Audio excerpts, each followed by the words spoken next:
Hello, everyone, and congratulations to the class of 2020, as well as your parents, your teachers, and everyone who helped you get to this day. I never imagined I'd be giving a commencement speech with no live audience from my backyard, but it's giving me a much deeper understanding for what our YouTube creators go through. And I certainly never thought I'd be sharing a virtual stage with a former president, a first lady, a Lady Gaga, and a Queen Bee, not to mention BTS. I don't think this is the graduation ceremony any of you imagine. At a time when you should be celebrating all the knowledge you've gained, you may be grieving what you've lost. The moves you planned, the jobs you earned, and the experiences you were looking forward to. In bleak moments like these, it can be difficult to find hope. So let me skip right to the end and tell you what happens.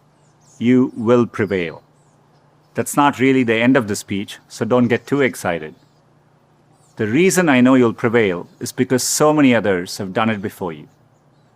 100 years ago, the class of 1920 graduated into the end of a deadly pandemic. 50 years ago, the class of 1970 graduated in the midst of Vietnam War.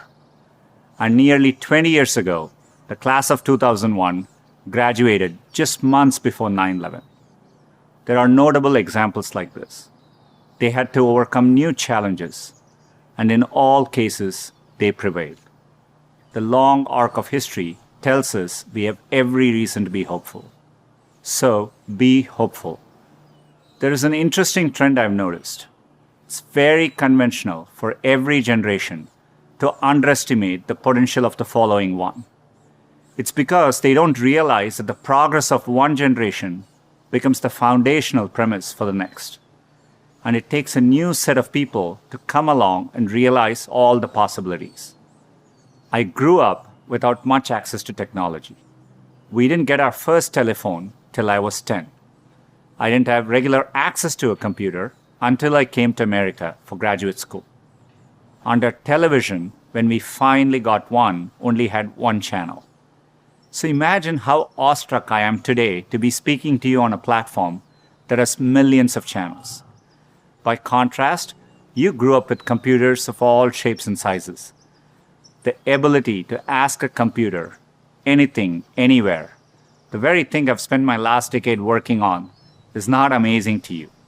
That's okay. It doesn't make me feel bad. It makes me hopeful. There are probably things about technology that enable you to build things my generation could never dream of. You may be just as frustrated by my generation's approach to climate change or education.